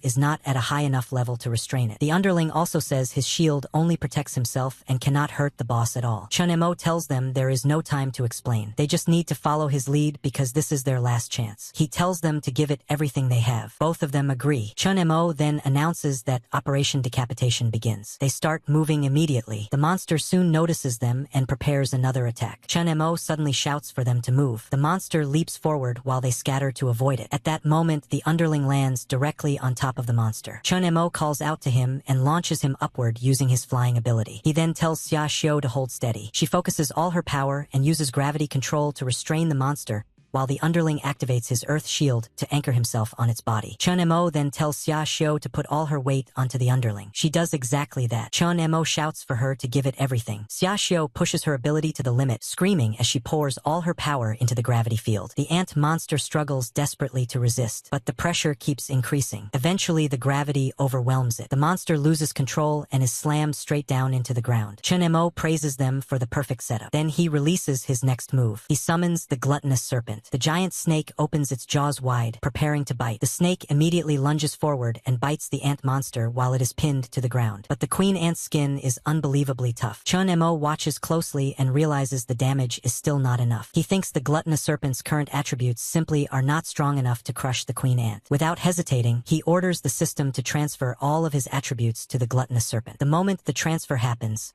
the serpent's power surges. Its body swells with strength, and its jaws clamp down again with far greater force. This time, the bite breaks through. With a violent crunch, the serpent finally crushes the queen ant. A system notification immediately appears. It announces that players Chen Mo, Xia Xiu, and Xuxian have successfully cleared the D-rank dungeon Heavenly Thunder, Earthly Fire, and that rewards are being distributed. Xia Xiu is still holding the gravity field when she hears the announcement. She can barely believe it and wonders if they really cleared it. Then another loud blast echoes as the dungeon begins collapsing. A new notification appears saying that all players will be forcibly teleported out in 5 minutes. At that moment, it finally sinks in for everyone. They actually cleared the dungeon. Xia Xiu starts cheering and jumping around, celebrating that they survived. Meanwhile, the underling remembers Tianba and the sacrifice he made. He breaks down crying and says that they really did it and that they are finally getting out alive. Chen Mo quietly thinks that it is finally over and that at least the outcome turned out well. As he descends back to the ground, he reflects that a D-rank dungeon truly cannot be compared to the lower level ones. Then another system notification appears. It says residual data has been detected and can be replicated. The source is Zhang Tianba. Chen Mo is surprised. He wonders how the system can copy Tianba's data. Without wasting time, he chooses to copy it. The system confirms that the fragmented data has been successfully copied. It lists the data code as Zhang Tianba and says the current stored fragments are 3 out of 5. Chen Mo asks the system if the data can be repaired. The system replies that only data personally destroyed by the host can be copied directly. All other data that existed before death death is temporarily stored in the recycle bin. To fully repair the data, Chun-mo would need to retrieve the original files from the recycle bin. Chun-mo thinks he might have discovered a way to bring people back to life inside the game world, but he quickly realizes that was just wishful thinking. The recycle bin belongs to the AI brain's core database. Any attempt to access it would trigger the highest level firewall. At his current stage, the fragment of data he copied is basically useless. It is no different from junk. Still, he thinks there might be a small silver lining. Since Zhang Tianba's data was not completely deleted, there is a chance the helmet might not execute him in the real world. If Chun-mo can somehow retrieve the missing data fragments in the future, Tianba might even wake up again. After thinking about it for a moment, Chun-mo asks the system to retrieve the participant information from the previous session. The panel immediately appears in front of him, showing the player records. He scans through it and suddenly finds what he was looking for. His sister really did participate in that session. Behind him, Xia Xiu mentions a name. She says Jean Cancan. Chun-mo immediately reacts because that was the name of the girl she talked about earlier. Xia Xiu begins explaining what happened in that match. She says the game was called Spot the Difference. The rule was to find the boss's weakness without making eye contact with it. If anyone looked directly into the boss's eyes, they would immediately be petrified. She suddenly remembers what the boss was. It was Medusa. The moment Medusa's petrification ray hit someone's eyes, it was over. Everyone in that session panicked. They tried everything they could, but the boss was overwhelming. Only after making heavy sacrifices did they finally discover the boss's weakness, its eyes. If someone could hit Medusa's eyes directly, it would deal massive damage. But the problem was obvious. No one could aim properly while keeping their eyes closed. Then Jean Cancan appeared. Xia Xiu remembers the moment clearly. Jean Cancan walked in and casually complained about how noisy everything was. Then she calmly raised her gun and aimed at the Medusa. The boss instantly noticed her and fired its petrification beam. But Jean Cancan dodged the attack effortlessly. Without hesitation, she pulled the trigger. The shot went straight into Medusa's eyes. The monster was destroyed instantly. Xia Xiu says Jean Cancan stood there afterward like it was nothing. Back in the present, Chun-mo finally understands what happened. Xia Xiu says she was lucky to be matched with that girl in the previous session. She admits that Jean Cancan was ridiculously strong. In fact, she says the girl might even be stronger than Chun-mo. That moment left a very deep impression on her. After hearing all of this, Chun-mo starts thinking carefully. He realizes that if Jean Cancan's combat power was that far beyond everyone else, then her level must be extremely high. But something does not make sense. That dungeon Xia Xiu described was only D rank. For someone that strong, there would be almost no profit in joining such a low-level game. He begins wondering if he might have misunderstood something. Then he remembers the stream replay he saw earlier. The person who killed the boss in the footage was a pink-haired girl. Her face was never shown clearly, but based on Xia Xiu's description, it had to be Jean Cancan. Then another detail suddenly bothers him. During the entire stream, there was not a single clear shot of her face. That is extremely unusual. He starts suspecting that the streaming platform might be intentionally hiding her identity. Chun-mo immediately asks the system to pull up all the footage related to Jean Cancan from that stream. The system quickly retrieves the recordings. Chun-mo watches them carefully. As the footage plays,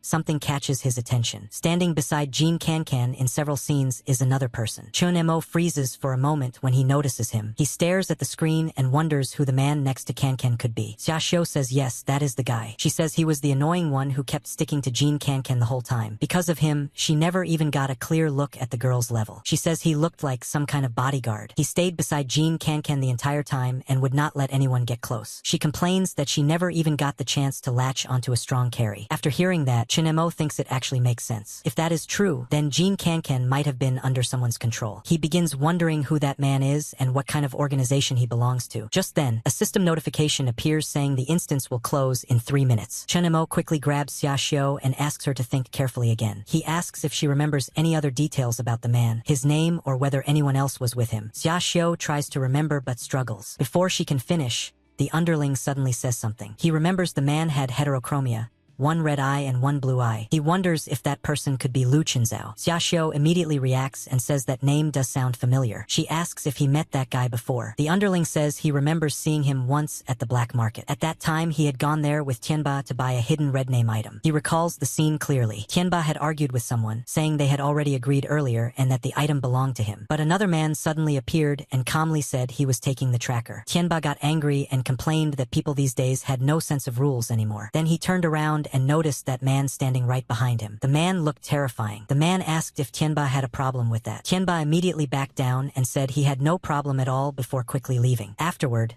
The underling warned Tianba to just let it go unless he wanted to shorten his own lifespan. He said that man was not someone they could afford to provoke. Even now, he still remembers those eyes. Locking eyes with that man felt like staring into a mountain of corpses and a sea of blood. Even Tianba admitted that the man was ruthless and that it was best not to get involved with someone like him. Chen Mo silently repeats the name Lu Qinzhao in his mind. He decides he will remember it. If that man ever stands in the way of him finding his sister, then no matter who he is, even if he were King Yama himself, Chen Mo will cut him down. At that moment, the system begins the final countdown. The instance is about to close.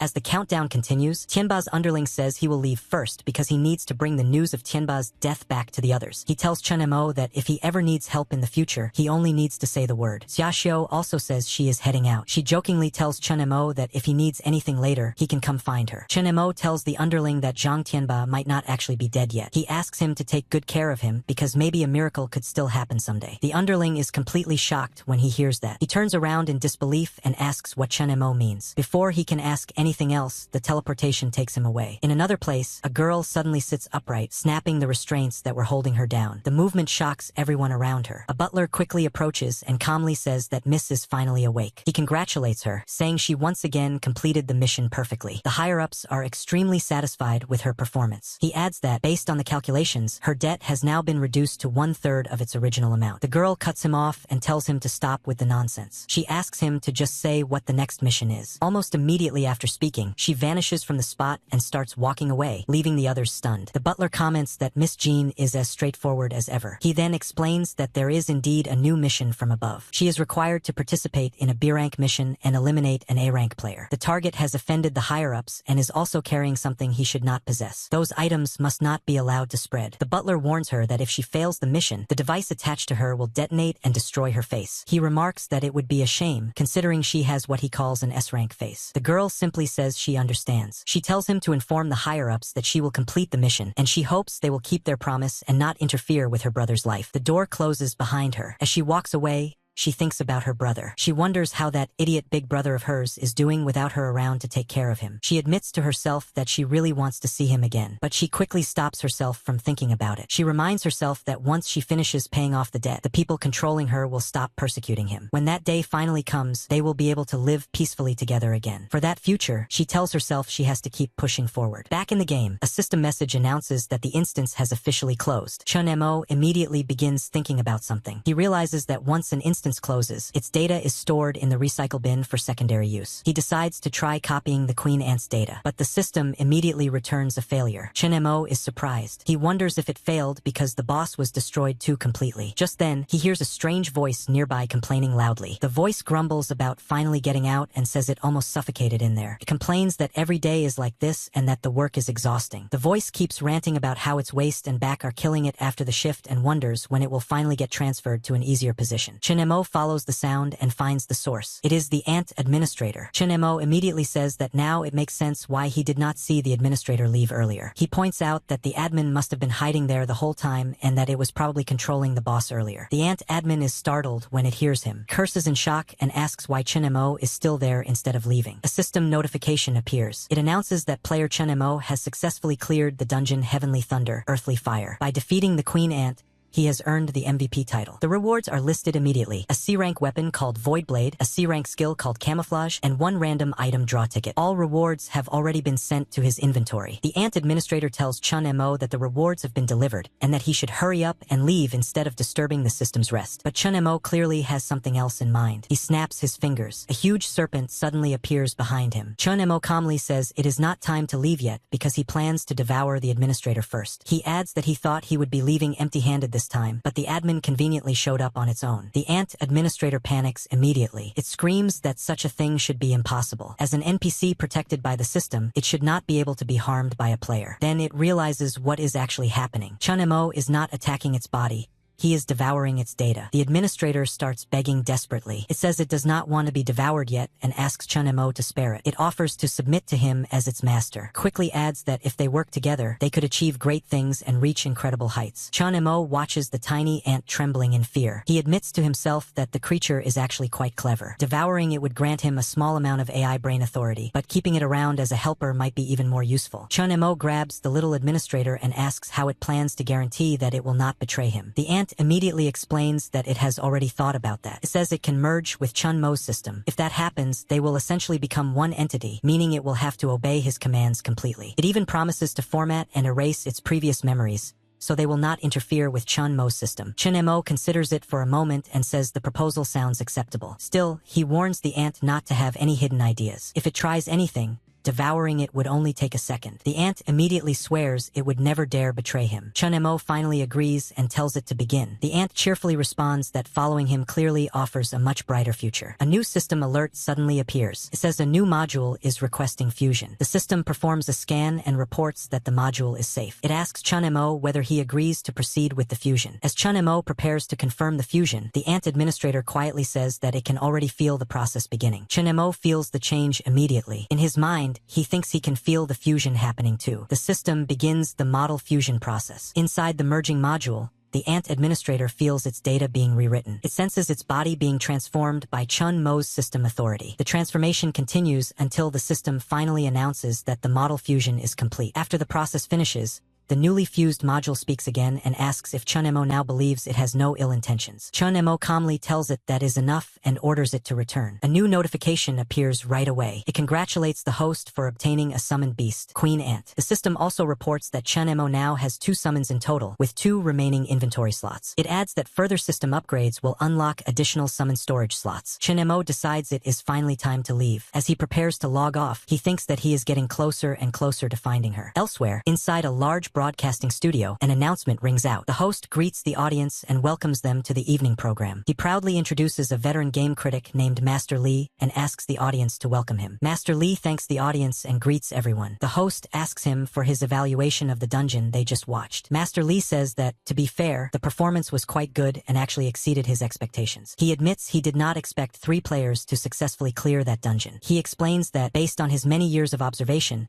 D-rank dungeons are among the most dangerous stages, second only to A-rank dungeons. The host reacts with surprise and asks if that means Master Lee believes the difficulty of D-rank dungeons is on the same level as A-rank ones. Master Lee chuckles and clarifies that they are not exactly the same. He explains that players who enter D-rank dungeons are usually people who have just survived several earlier games. At that stage, many players begin to feel confident and even arrogant. That state of mind makes it much easier for them to make fatal mistakes. Because of this, the death rate in D-rank dungeons has always remained extremely high. The host then asks Master Lee to give a score to the team that cleared the dungeon. Master Lee says he would at least give them a passing grade. However, he explains that the score is not really for the team itself. It is for the commander. He points out that the more dangerous the situation becomes, the more important a capable commander is. He says that the young woman who led that match has already begun to show the qualities of a true commander. Another person in the studio says he already knew that Kid was special, but he did not expect him to be this strong. He says the Kid is definitely qualified to join Pajin. Someone else agrees and says there should be no problem with that. Then he turns to Fei Yong and asks what she thinks. Fei Yong says she disagrees. She explains that she does not doubt the Kid's strength. However, everyone saw what happened in the final moment. In the end, he leveled up by killing the red name player on his own team and completely turned the tide of the battle. She says she cannot trust someone who relies on such unscrupulous methods, and she definitely would not feel safe leaving her back to someone like that. After hearing her opinion, the others fall silent. One of them suggests they should observe him for a little longer before making a decision. Another agrees and says Fei Yong has a point. Still, they should keep a close eye on him because good talent like that is extremely rare. Fei Yong agrees with that idea and says they should monitor him closely. The next morning arrives. Chun Mo wakes up and sees that he has a phone call coming in. He wonders who could be calling so early. Then he notices the time and realizes it is already 1:00 p.m. He remembers that after leaving the game last night, he went straight to sleep and completely passed out. He answers the call and greets the caller. The voice on the other side excitedly introduces himself as Shu Tian. He quickly tells Chun Mo some incredible news. Zhang Tianba is still alive. They do not know when he will wake up, but his life has been saved. Shu Tian says he will not say anything else, but from now on Chun Mo is his real brother. If Chun Mo ever needs anything, he only has to say the word, and Shu Tian will go through fire and water for him without hesitation. After ending the call, Chun Mo starts thinking. He still has some time before his next game begins. If he wants more information about the people and forces inside inside this world, the best place to start would be the black market that Shu Tian mentioned. Chen Mo calls Shu Tian again and tells him to take him there. Shu Tian agrees immediately and says he will send the location so they can meet there later. After that, Chen Mo begins dialing another number. He thinks he might as well contact her too, because he still needs the information she has so he can cross-check everything. Later, Shu Tian waves from a distance and calls out for Chen Mo to come over. Chen Mo walks closer and asks who he is. Shu Tian looks confused and asks if Chen Mo really does not recognize him. He says it is him, Shu Tian, and jokes that maybe Chen Mo cannot recognize him because he is not wearing his hat. Chen Mo realizes who it is and greets him properly, calling him Mr. Shu. Shu Tian immediately tells him not to be so formal and says Chen Mo should just call him Shu Tian. Chen Mo then notices the girl standing nearby and says that she must be Xia Xiu. She quickly hushes him and tells him not to shout names out loud in a place like this because it can be dangerous. Chen Mo comments that the two of them look quite different from their in-game avatars. Shu Tian laughs awkwardly and says the in-game appearance was mostly just for show. Xia Xiu adds that if they looked the same as their avatars in real life, it would actually be very dangerous. Shu Tian agrees and says it is always better to stay cautious in a place like this. Chen Mo nods. Just then, a man steps out and loudly calls to them like a restaurant host. He invites them inside and advertises their signature dishes, mentioning white-cut chicken and Sichuan spicy chicken. Shu Tian immediately lowers his voice and explains the code to Chen Mo. He says the man is a local kingpin in the black market who specializes in selling information, but he only deals with insiders. White-cut chicken refers to legitimate information, while Sichuan spicy chicken refers to underground or illegal information. Chen Mo says he understands and tells Shu Tian to handle it. Shu Tian walks up to the man and says he brought friends today specifically to try the cooking. He adds that the white-cut chicken is too plain and that they definitely want the Sichuan spicy chicken. The man asks if they want this week's batch or the aged one. Shu Tian confidently says that if they are eating, they will eat the expensive kind. He tells the man that money is not an issue and that they want the aged one portion each. The man laughs and praises their straightforward attitude. He tells them honored guests like them deserve a private room upstairs. He says someone will guide them up and the food will be served shortly. However, as they start heading inside, the man suddenly stops them and says he recognizes Shu Tian, but Chen Mo and Xia Xiu look like fresh faces. Shu Tian explains that he is only acting as the middleman and that the real employer is Chen Mo. The kingpin looks Chen Mo over carefully. After a moment, he says that since a middleman is involved, it does not count as breaking the rules, so they can follow him. As they walk deeper inside, the kingpin makes one thing very clear. If anything goes wrong, Shu Tian will be the one responsible. Shu Tian immediately agrees. Xia Xiu complains that the two of them keep speaking in riddles and asks if they can say something normal that people can actually understand. Shu Tian starts explaining that the boss means, but the kingpin interrupts with a cough and clarifies things himself. He tells them not to look at things they should not look at, not to ask questions they should not ask, and definitely not to go looking for trouble. Shu Tian assures him they understand the rules. The kingpin then leads them further underground. As they walk through the black market, voices echo everywhere. One vendor loudly advertises fresh intelligence about a D-rank instance called Hide and Seek, claiming it is first-hand information and first come, first served. Another vendor shouts about a C-rank weapon called the Demon's Link Sword that is on limited time sale. Chen Mo quietly observes everything and realizes this place truly is the black market. Nearby, a group of thugs starts threatening someone who apparently has not paid a protection fee, but still dared to do business on Lord Dao's territory. At the same time, a few women approach and flirt with customers, inviting handsome newcomers to spend some time with them. The chaotic atmosphere makes Xia Xiu nervous. She instinctively grabs Chen Mo's arm. The kingpin notices and tells her not to be nervous. He explains that this is simply how the black market works. The rules of the outside world do not apply here. In this place, as long as someone has money, they can buy almost anything. However, money alone is not enough. A person also needs strength because to the people here, anyone without power is just a fat sheep waiting to be slaughtered. Chen Mo asks if the black market has always been like this. Shu Tian confirms that it has. He explains that the black market is a true melting pot and a completely lawless zone. Even government officials have to show respect when they come here. Chen Mo asks what he means by that. Shu Tian leans closer and lowers his voice. He tells Chen Mo about the 10 Yama Kings. They are the leaders of the 10 largest organizations in the black market. Rumor says every one of them is extremely powerful and deeply connected. The kingpin smirks and tells Shu Tian that the kid seems to know quite a lot. Then he turns around and tells them they will stop here. He explains that in this place,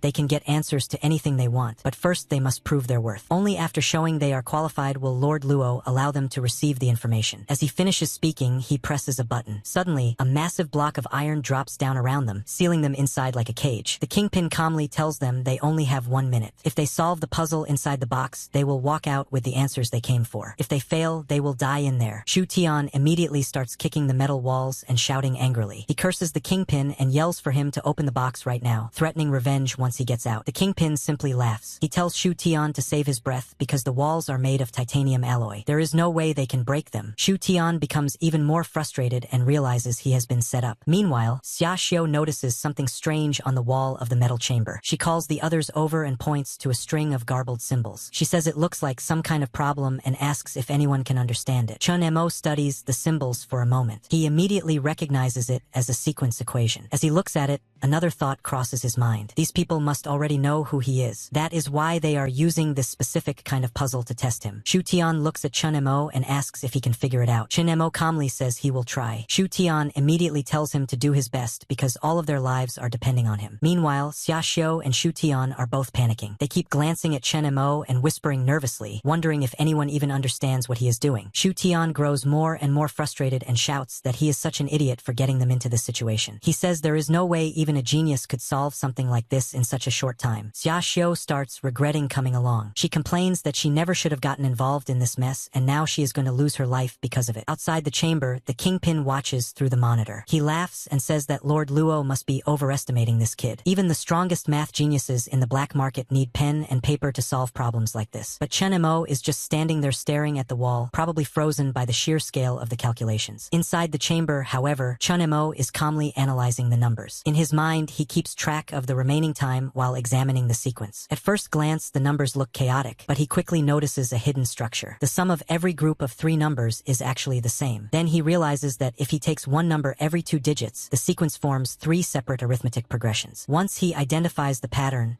the calculation becomes much simpler. Chun Mo quietly thinks that using a problem of this level to test him is seriously underestimating him. Just as the timer is about to run out, he announces the answer. He states that the solution is 52914. At the exact moment the countdown reaches 1, the chamber opens with a loud boom. Dust and smoke fill the air as the metal walls retract. Chun Mo calmly walks out. The kingpin is completely stunned and keeps repeating in shock that this is unbelievable. At that moment, another group arrives from above. Their leader watches Chun Mo carefully and comments that the kid is interesting. One of the people beside him questions whether Chun Mo is really so capable that Lord Luo values him that much. Another person says that since Lord Luo gave the order, they only need to follow it. From what he can see, Chun Mo is definitely not an ordinary person. Someone else dismisses Chun Mo as nothing more than an ant who has not even reached C rank yet. Lord Luo immediately tells them to stop talking. He says he has bigger plans for this kid. Then he tells them to come with him because it is time to meet Chun Mo. They all leap down from the bridge above. When Lord Luo lands in front of Chun Mo, he calmly says that Chun Mo is exactly what he expected from the former chief AI engineer of the Haiyan group. Chun Mo looks at the man and feels an overwhelming presence coming from him. He wonders who this person is. Then Chun Mo asks him directly how he knows him. Luo Tian walks straight up to Chun Mo and suddenly grabs him by the shoulder. He says he has heard a lot about Engineer Chen. He then lists Chun Mo's identity openly. Chun Mo, former chief AI engineer of the Huanyu group, one of the top talents in the AI industry. Luo Tian says that without Chun Mo, the Huanyu group would never have become what it is today, and the gold game itself might not even exist. He adds that it is no wonder Chun Mo managed to develop such a shocking ability, the ability to bring back people who died in the game. Hearing this shocks Chun Mo. He immediately clenches his fist, preparing to react. At that moment, Shu Tian rushes in nervously and tries to stop the situation from escalating. He hurriedly says they have not broken any rules and reminds Luo Tian about the code of the underworld, insisting that Luo Tian cannot just do whatever he wants. Then Shu Tian quietly whispers to Chun Mo. He tells him that the man in front of them is Luo Tian, one of the 10 Yama kings. The people standing with him are also extremely dangerous figures. Since they are currently on Luo Tian's territory, it would be best not to provoke them. Shu Tian admits that this is his first time seeing someone like Luo Tian in person. Even standing near him feels oppressive, almost like facing a C-rank player. Chun Mo silently wonders about that. He begins thinking whether a player's game rank could actually affect the aura they give off in the real world. Meanwhile, Luo Tian laughs at Shu Tian's mention of rules. He says that talking about rules to him takes some courage. In this place, he says his word is the law. As he says that,